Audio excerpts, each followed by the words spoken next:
بسم الله الرحمن الرحيم.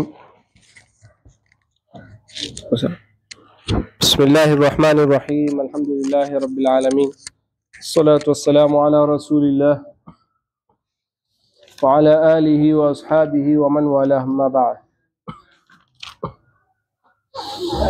Asema Sheikh Saadi rahimahullah ta'ala, baada tuko katika bado mukaddima, asema Sheikh, wa aqsama ta'ala bil Qur'an wa wasafahu bi annahu majid.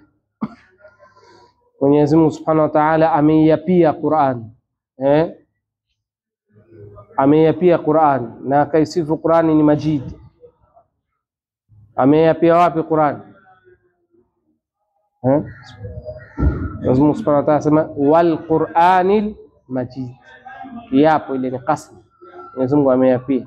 Mwenyezi Mungu Subhanahu wa Ta'ala anaapia chochote katika viumbe vyake, na anachokiapia ni kuonesha utukufu wake na ukubwa wake.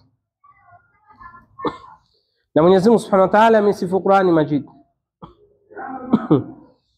Na maana ya majid, wal majdu si'atu al-awsaf wa 'azamatuha, ni upana wa sifa na utukufu wake na ukubwa wake, kwamba Qur'ani ina sifa kubwa na ni tukufu sana.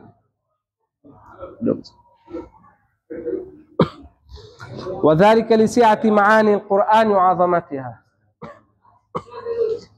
na hii ni kwa sababu ya upana wa maana ya Qur'ani na ukubwa wake, kwa sababu Qur'ani maana yake ni pana sana na ni tukufu na ni ukubwa. Wa usifa bi annahu dhu dhikri, na Qur'ani Mwenyezi Mungu ameisifu ni dhu dhikri. Maana yake nini? Ay yutadhakkaru bihi al-ulum al-ilahiyya, Qur'ani ni yenye kukumbusha elimu za Mwenyezi Mungu, wal akhlaq al-jamila, na tabia nzuri zote utazipata ndani ya Qur'an. Ndio Mtume sallam, Aisha radhiallahu anha katika hadithi katika Bukhari, alipoulizwa wasemaji kuhusiana na tabia ya Mtume sallam, akasema nini? Kana khuluquhu al-Qur'an, kwa tabia zake ni Qur'an. Maana nini? Kama Qur'an ilikuwa yatembea, na Qur'ani ndio tabia nzuri. Wal a'mali salihah, na matendo mema, wa yata'idhu bihi man yakhsha, na Qur'ani inakuwa ni mawaidha kwa mwenye kuogopa. Wa qala ta'ala, Allah sema inna anzalnahu qur'anan arabiyyan la'allakum taqilun, hakika sisi tumekuteremshia Qur'ani ya Kiarabu ili mupate kutia akilini. Yani Kiarabu ni kwamba lugha yake ya Kiarabu, ili mpate kutia akilini. Na hii ni hikma ya Allah Subhanahu wa Ta'ala. Kwa nini katika lugha zote Mwenyezi Mungu Subhanahu wa Ta'ala akaiacha akachagua lugha ya Kiarabu? Kwa sababu lugha ya Kiarabu ina ubora wake. Fasaha iliyoko katika lugha ya Kiarabu hakuna katika lugha nyingine. Utamu ulioko katika lugha ya Kiarabu hakuna lugha nyingine. Bali mufradat, wingi wa maneno yaliyoko katika lugha ya Kiarabu, hakuna lugha nyingine yafikia wingi wa maneno ya lugha ya Kiarabu. Bali neno moja uweze likawa, jina moja likawa na maneno mengi, kitu kimoja chaitwa. Asema fa anzalahu bihadha lisan, Mwenyezi Mungu akaiteremsha kwa ulimi huu. Safha ya 18, linaaqilahu, ili tuitie fahamu, wanatafahama, unatuzingatie. Wa amarana bitadabburihi wa tafakkur fi, Mwenyezi Mungu ametuamrisha ili tuizingatie na tuifikirie. Qur'ani haitakani tu isome umalize ndio utapata thawabu ya tilawa, lakini jaribu ufikirie, uzingatie, utadabbar. Kwa nini hapa Mwenyezi Mungu Subhanahu wa Ta'ala anzungumza hivi? Wal istinbat liulumi, na kutoa ilmu zake. Istinbat maana yake nini? Ni kutoa, ni kule kufikiria na kuzingatia na kushikanisha zile ayat, kisha ukatoa hukumu zake na ilmu zake. Salam. Ndio shule ka kusoma sasa. Ndio kidogo. Wama dhalika illa li anna tadabburahu miftahu kulli khair, haikuwa hilo ila kwa sababu kuzingatia ndio ufunguzi wa kila khair. Kila mtu atakapokuwa na muda zaidi wa kuzingatia Qur'ani, basi atakuwa na khairi nyingi zaidi. na hivi ndio walivyokuwa salaf. Sahaba ridwanullah alaihim wasema walikuwa hawapitishi aya 10 katika kuhifadhi, ila wakimaliza hizo aya 10 wanazingatia, wanafikiria, wanasoma. Yani kabla aya 10 kuzipitisha hawaendi zaidi ya aya 10, wanazingatia na kuelewa maana yake. Na ndio masahaba wakawa vile walivyokuwa wamefunguliwa katika mafatih alkhair, wamekuwa na elimu nyingi ya masahaba sababu ya tadabbur alquran.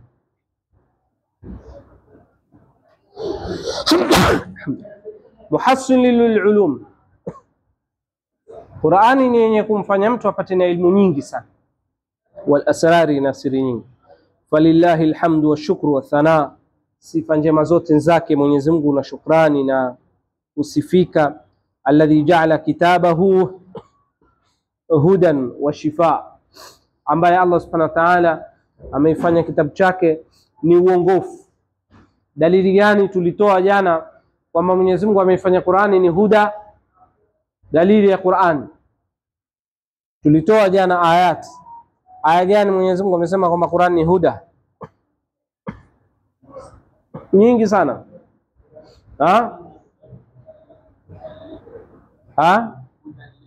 Hudan lilmuttaqin, ongofu.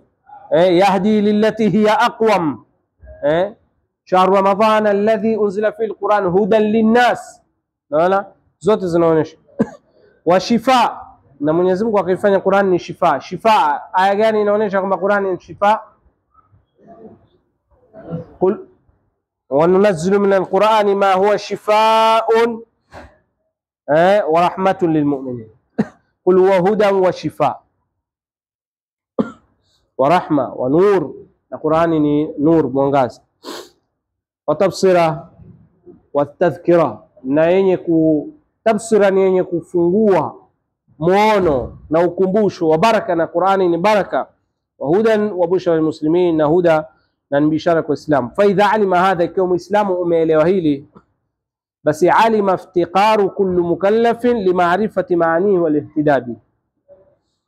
Ikiwa ushaelewa kwamba Qur'an ni huda, Qur'an ni shifa, Qur'an ni rahma, ushaelewa hayo yote, basi utaelewa vipi una haja kiasi gani wewe, kila mtu aliyokalifishwa una haja kiasi gani kuielewa maana yake na kuongoka kwa Qur'an. Ikiwa ushaelewa hili, utaelewa kwamba wewe una haja kiasi gani uelewe maana yake na uongoke kwa uongofu wa Qur'an. Wa kana haqiqan bil abdi an yubdhila juhdahu wa yastafrigha wus'ahu fi ta'allumihi, na ilikuwa ni haki kwa mja atoe bidii yake, wa yastafrigha wus'ahu, na atoe wasaa wake katika kujifundisha vile utakavyoweza. Yani yatakani wewe Muislamu ufanye bidii kubwa kabisa, ufanye vile utakavyoweza katika kufanya nini? Kujifundisha. Ni aibu Muislamu ikiwa hujui kusoma Qur'an, ufanye bidii kuijua. Pia ni Muislamu utoe juhud katika kufanya nini? Kujifundisha maani al-Qur'an, na utoe juhud katika kuielewa na tadabbur al-Qur'an. Watafahumi biaqrabi turuq, katika njia za karibu zaidi, almusila ila dhalik, zenye kufikisha hilo. Waqad kathurat tafasiru al-aimma rahimahullah ta'ala, na zimekuwa tafsiri za wanavyoni za Qur'ani ni nyingi sana likitabillah. Famin mutawwilin, kuna wanavyoni wengine walirefusha kabisa katika kuitafsiri Qur'an. Kuna tafsiri ni mujalladat zaidi ya 20 wa tafsiri Qur'an, kharijun fi akthar buhuth al-maqsud. Wengine wanatoka katika maksudio ya Qur'an, wengine wanaangalia i'rab ya Qur'an, kuzama katika kuangalia nahwu ya Qur'ani, kwa nini ikaja lugha hii, kwa nini hivi, kwa nini hivi. Umekwenda mbali mpaka mtu kutaka kupata kuielewa Qur'ani maana yake kwa haraka ni tabu. Ziko vitabu vingi vya tafsiri virefu, na wanavyoni wameandika sana katika tafsiri ya Qur'an, kina Tabari, kina Razi, kina Zamakhshari, kina Ibn Kathir na wengineo wengi sana wanavyoni wameandika katika tafsiri. Wa min muqassirin, na kuna wengine waliopunguza sana, walioandika kwa ufupi sana, wako wanavyoni kama zile tafsiri za Gharibul Quran, kama wanavyoni walioandika katika Gharibul Quran. Gharibul Quran wameandika alfadhi, ile ni taksiri fupi sana, saa nyingine mtu ataupati ile maana makusudiwa. Taona masahifu mengine imechapishwa Gharibul Quran yaktasiru ala halli baadhi alfadhi lughawiyya, utaona wengine anatatua tu baadhi ya maneno ya lugha yaliyo ndani ya Qur'an. Sasa unapata ya kwamba huwezi kuipata maana kamili, biqat'i nadhra an almurad, yasa kwamba hupati yale makusudio yake. Wa kana alladhi yanbaghi fi dhalika an yaj'ala almaana huwa almaqsud, na ilikuwa nalotakiwa ni kwamba mtu afanye ile maana ndio nini makusudiwa. Walafdhu wasilatun ile lafdhi iliyokuja Qur'ani ni njia, lakini maana yake katika kutafsiri Qur'ani ni mtu apate maana. Fayundharu fi siyaq alkalam, iangaliwe katika siyaq nini ni context ya yale mazungumzo, yale maneno yatakiwa nini, Mungu hapa ataka nini, Allah subhanahu wa ta'ala hapa kusudiwa nini. Wama siqa li ajlihi, na maneno haya ndio kwa sababu gani. Wayuqabil bainahu wa baina nadhiri fi mawdhi' akhar, na muangalie maneno kama yale Mwenyezi Mungu aliyoyaleta baina ya pale na pahali pengine. Na kwa maana hii Sheikh ndo anakusudia kutafsiri Qur'ani kwa Qur'ani, kama ilivyo tafsiri ya Adwaul Bayan ya Sheikh Ash-Shanqiti rahimahullahu ta'ala. Adwaul Bayan katika tafsiri Qur'ani, tafsiri ya Qur'ani kwa Qur'ani, ana tafsiri Qur'ani kupitia kwa Qur'ani.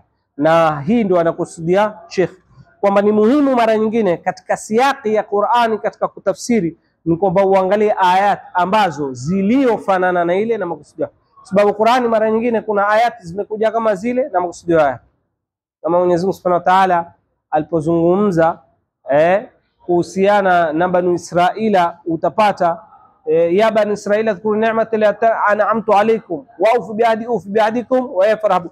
Katika mwisho katika Bakara kumekuja kama hizo hivyo hivyo. Angalia huku na huku kulivyokuja, maana yake je itakuwaje? Mwenyezi Mungu alipozungumza wasari ile maghfiratu min rabbikum wa jannah, kuna pale pengine Mwenyezi Mungu akazungumza kama hivi, imekwenda vipi?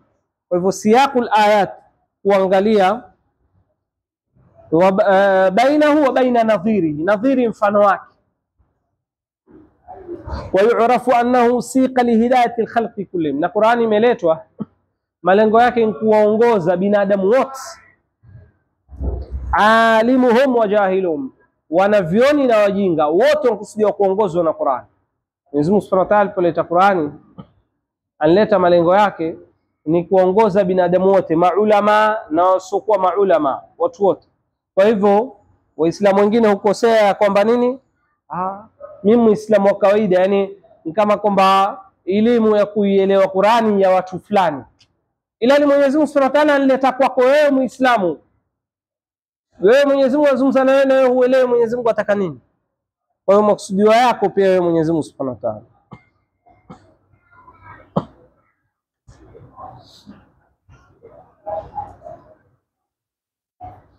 Asema hadhariyihim wa badawiyihim, mazungumzo ya Qur'an yamekuja yataka kumfaidisha hadhariyihim ay hadhariyun ni mtu ambaye aishi mjini. Qur'an imekuja lugha ya kawaida, mtu ambaye mjini. Wa badawiyihim, albadawi ni mtu mwenye kuishi mashambani. Qur'ani wote atakayowafahamisha, si watu special. Qur'ani Mwenyezi Mungu ameleta mazungumzo mtu aliyokuwa hadhar wa fil badu kulluhum labudda yafahamu hadha alquran, wote lazima waifahamu. Alhadhari ni mtu anaishi mjini, walbadawi ni mtu anaishi badu, mashambani kule. Maana watu wa mashambani na watu wa mjini saa nyingine huwa mambo yao ni tofauti, na ufahamu wao ni tofauti. Na watu wenye kuishi mashambani saa nyingine huwa na jafwa, ile ukali na ukakamavu, na saa nyingine ushindani. Na alaykum salam, saa nyingine ikiwa uko mbali na elimu huwa wajinga zaidi.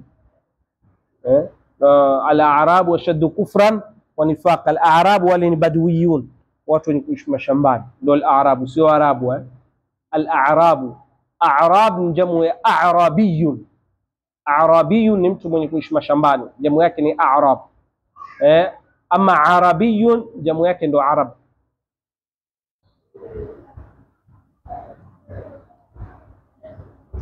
Asema fanadharu lisiyaqi alayat, kuangalia mazungumzo ya aya, ma alilm bi ahwali rasuli wa siratihi, pamoja na hali ya mtume na sira yake, ma ashabihi na masahaba yake, wa a'daihi waqta nuzule, wakati na madu yake wakati wa kushuka. Yani muhimu mara nyingine kushikanisha ayat na sababu nuzul, sababu za kuteremka zile aya.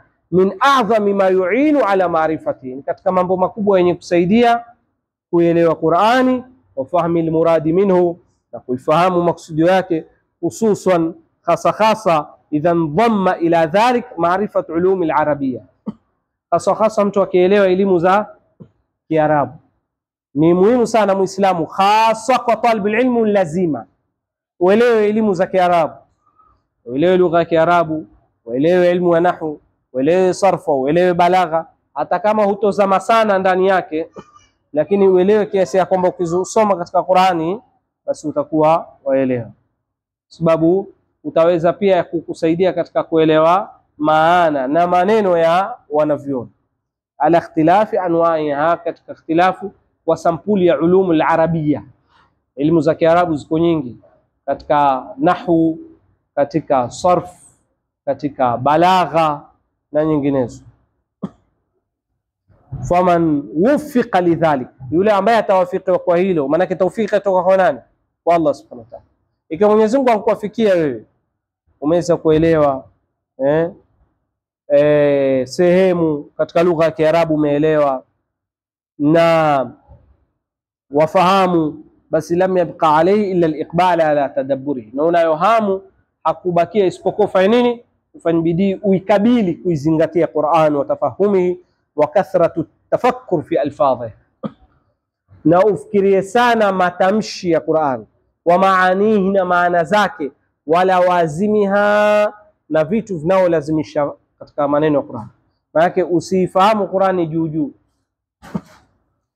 Watu wengine waifahamu Qur'ani vile atakavyoe, lakini ifahamu Qur'an kwa maana yake na lawazimi yake, wama tadhammanathu wama tatadhammanuhu, na iliyo kusanywa na hiyo Qur'an, wama tadullu alayhi, na kilicho julishwa juu yake, mantuqan, kilichotajwa wazi, wa mafhuma, na kilichofahamika. Kuna maneno mengine katika Qur'ani kimetajwa mantuqan, kimetajwa kwa wazi wazi, na kuna wengine mafhuma, nimefahamika hivi. Tamam, kama Mwenyezi Mungu Subhanahu wa Ta'ala akisema wa aqimus salah, simamisha swala, bil mantuq, dalala ya kutamkwa wazi. Aya imekuja kuonesha kwamba nini? Amri walakum salaam ya kusimamisha swala. Lakini Mwenyezi Mungu Subhanahu wa Ta'ala akikwambia wala taqul lahuma uffin, wala usiwaambie wazazi wako uff, yani usiwatolee neno lolote la kuwaudhi. Hii imefahamika kwa qiyasul aula, naona itakuwa ni katika dalala ya mafhum katika kufahamika. Kwa qiyasul aula haifai wewe kumpiga mzazi wako, unafahamu? Sababu mtu akwambia dalili gani Mwenyezi Mungu ankataza umpige mzazi wako? Mwenyezi Mungu ankataza kumtolea maneno ukali, kwa hivyo mimbabi aula kumpige, unafahamu? Faidha badala wasau fi dhalik, ikiwa Muislamu utatia bidii yako katika hilo, farabbu akramu min abdi, Mwenyezi Mungu ni mkarimu. Ikiwa wewe utajifundisha lugha ya Kiarabu, ufanye bidii kuisoma Qur'an, kuizingatia, kuifuata, basi Mwenyezi Mungu ni mkarimu. Ikiwa ufanye bidii katika kuelewa Qur'an, Mwenyezi Mungu atakupa, utaielewa, utapata. Wajaribu kutadabbur Qur'an, Mwenyezi Mungu atakupa. Wala budda an yafta alayhi min ulumi umuran, la budda Mwenyezi Mungu atakufungulia katika elimu zake mambo la tadkhul tahta kasbihi, ambayo haingii katika chumo lako. Mambo mangapi wewe katika ilmu umekuja kuyapata, ukiangalia si wewe kwamba uwezo wako umeyapata, si kasbi yako, ni futuhat za rabbania. Mwenyezi Mungu amekufungulia uwezo ukaja kupata ilmu kama hizo. walamma manna albari alayya wa ala ikhwani bil ishtighali bi kitabil aziz, na Mwenyezi Mungu aliponipa mimi uwezo na ndugu zangu kwa kushughulisha na kitabu chake kitukufu, bihasbi alhali laiqati bina, kwa kulingana na hali inayofungamana na nini na mimi, ahbabtu an arsama min tafsiri kitabillahi ma tayassara, nimependa nichore katika kitabu yani niandike katika tafsiri ya Mwenyezi Mungu vile nitakavyoweza. Yani shekhe katika tawadhu yake amesema, yani vile Mwenyezi Mungu alivyompa ndo ametaka kufanya nini, kuandika na yeye aweze katika kuandika tafsiri. Wama manna bihi Allahu alaina, na yale Mwenyezi Mungu alompa, liyakuna tadhkiratan lilmuhassilina, ili iwe ni ukumbusho kwa wale wenye kupata, wa ala, na ni kifaa lilmustabsirina, kwa wenye kutaka mwangaza, wa maunatun lisalikin, na iwe ni usaidizi kwa wale wenye kutafuta haki, wali uqayidahu khawfa ad-daya', na nimetaka niandike ili kwa ajili tafsiri fani isipotee, sababu ma kutiba qarra, kinachoandikwa hubaki, wa ma hufidha farra, kinachohifadhiwa hutoroka mara nyingi, lakini ukiandika kitu cha baki. Walam yakun qasdi fi dhalik illa an yakuna al-ma'na huwa al-maqsud, na nilichokiandika haikuwa makusudio yangu ila kwamba maana ndio makusudio ninayoyataka, maana ya Qur'ani ieleweke. Wala ma ishtaghil fi halli al-alfaz wal-uqud, wala sijashughulisha kufungua alfadhi za Qur'ani kwa wingi sana, lilmaana alladhi dhakartu, kwa maana niliyoitaja, kwamba mistakurefusha antaka kuwa na kati na kati. Na lakini pamoja na hivyo tulisema Sheikh aliathirika, ukiangalia tafsiri yake ameathirika na tafsiri ya Imam At-Tabari na tafsiri ya Ibn Kathir na tafsiri ya Sheikh al-Islam Ibn Taymiyyah na Ibn Qayyim rahimahullah ta'ala. Hawa ameathirika nao, lakini Ibn Taymiyyah rahimahullah ta'ala hakuandika tafsiri kamili, lakini alikuwa na tafsiri ya sehemu kubwa, yani alikuwa na sehemu tofauti tofauti ya tafsiri katika ayat tofauti tofauti ambazo pia zimenukuliwa katika Majmu' al-Fatawa. ولما اشتغل في حل الالفاظ والعقود المعنى الذي ذكرته للمفسرين قد كفوا من بعدهم, kwa sababu wanavyoona tafsiri walitosheleza watakaokuja baada yake, waliandika vya kutosha, ikiwa kuzama katika kueleza alfadhi na nini, wanavyoona tafsiri walitosheleza hapo. Fajazahumullah ni muslimia khair, Mwenyezi Mungu awajaze khairi, yani washaandika vya kutosha. Kwa hivyo mimi nataka tu kuifungua maana ili muislamu wa kawaida angaelewe maana ya Qur'ani ni nini. Wallahu arju wa alayhi a'tamid, na Mwenyezi Mungu ndio namtarajia na kwake namtegemea, an yuyassira ma qasadtu, afanye wepesi yale niliyokusudia, wa yudhallila ma aradtu, na anifanye yani urahisi yale niliyoyataka. Fa innahu in lam yuyassiruhu Allahu, maana kama Mwenyezi Mungu akufanya wepesi, fala sabila ila husuli, hakuna njia kufikia. Na hii ni kuonesha nini? Tamamu tawakkul ya Sheikh kwa Allah subhanahu wa ta'ala. Na hivyo Muislamu atakaniwa uwe unapokuwa wewe wasoma ilmu ya dini, umtegemee Allah subhanahu wa ta'ala, atakufungulia. Unapokuwa wafundisha watu ilmu ya dini, usitegemee kwamba wewe ndio una maarifa, umtegemeze Allah ndio atakusaidia kuifikisha ile ilmu. Na unapokuwa waandika kila jambo lako Muislamu uwe nini? Wa ala Allahi fatawakkalu in kuntum mu'minin, ikiwa nyinyi muumini kweli, kila jambo lenu mtegemee Allah subhanahu wa ta'ala, ndio i'timadi yako, hiyo auni yako, kila kitu ataka kwa Allah subhanahu wa ta'ala. Wa in lam ya'un alayhi, ikiwa Allah hatonisaidia mimi, fala tariqa ila naili al-'abdi ma'mulih, hakuna mja ataweza kufikia unalolitaka. Unalotaka jambo lako ikiwa kutegemea, ikiwa Allah hakuweza kukusaidia basi Allah akikuachia ni hatari, ni hatari sana. Ndio makumbuka katika hadithi Mtume sallallahu alayhi wasallam yoyote mwenye kujifunga kitu Allah subhanahu wa ta'ala atamwachia hicho kitu kimsaidie. Tamsaidia nini? Wa as'aluhu ta'ala, na amemaliza maneno yake baada ya mazungumzo yake kwanza na basmala na hamdala, amaliza akiomba dua, asema wasaluhu ta'ala ayajalahu khalisan liwajhi alkarim, naomba Mwenyezi Mungu ayafanye haya niliyoandika kwa ajili yake Allah subhanahu wa ta'ala. Na hiyo ndio muhimu. Muislamu aweza ukasoma hapa ikiwa si kwa ajili ya Allah bure kabisa, lakini ikiwa umeketi katika kikao cha ilmu, hata kama umepata ilmu chache, lakini kwa ajili ya Allah, basi ajiri ni kubwa sana. Hata kama ukufaidika sana katika yale yaliyofundishwa, lakini maadamu ni ikhlas, ajiri ni kubwa. Na ikhlas ndio lazima, na kitu kikiwa na ikhlas ndio huwa na baraka. Kitu kikiwa na ikhlas ndio huwa na baraka. Allah subhanahu wa ta'ala asema ma umiru illa liya'budu Allah mukhlisina lahu din, wa kuamrishwa ila mtakasia Allah dini. Ikhlas ndio lazima, na ndio baadhi ya wanavyoni wengine walikuwa wakiandika kama sahibu Zubad alipoandika, inasemekana alipomaliza Zubad akaifunga akaitupa kwenye maji, akasema Mwenyezi Mungu, ikiwa ni kwa ajili yako iwate iole, ikiwa si kwa ajili yako iwate kizamle mbali, hicho kitabu hakina faida. Baada ya siku 2-3 kitabu kaolea katokeza kwenye maji. Na imepokea kisa kama hii kwa wanavyoni wengine. Wa an yanfa'a bihi an-naf'a al-amima, na Mwenyezi Mungu ajalie dua ya Sheikh, Mwenyezi Mungu Subhanahu wa Ta'ala aikubalie. Na kweli Mwenyezi Mungu Subhanahu wa Ta'ala kwa nia yake Sheikh, Mwenyezi Mungu amempatia kabul ajib. Huyu Sheikh ameandika haya, yuko wapi? Mji wa Qasim, Saudia. Saa hii tafsiri hii tuwasoma sisi tuko Kenya huko, imetufikia. Na saa hii yani kutoka afe ni miaka mingi iliyopita, lakini angalia Mwenyezi Mungu amemjalia nini? Kabul ya dua yake. Kuna tafsiri nyingi, lakini Mwenyezi Mungu amemjalia hizi pia zimeenea katika sehemu nyingi na yasomwa sana, bali misikiti kadha wa kadha wasoma.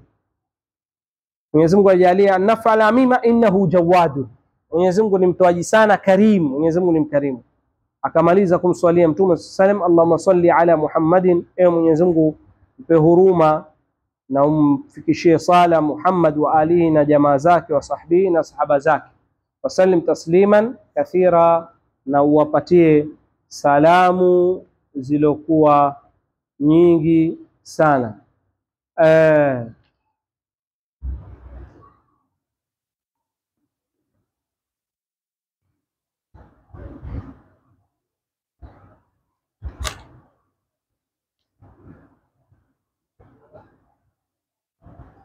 Katika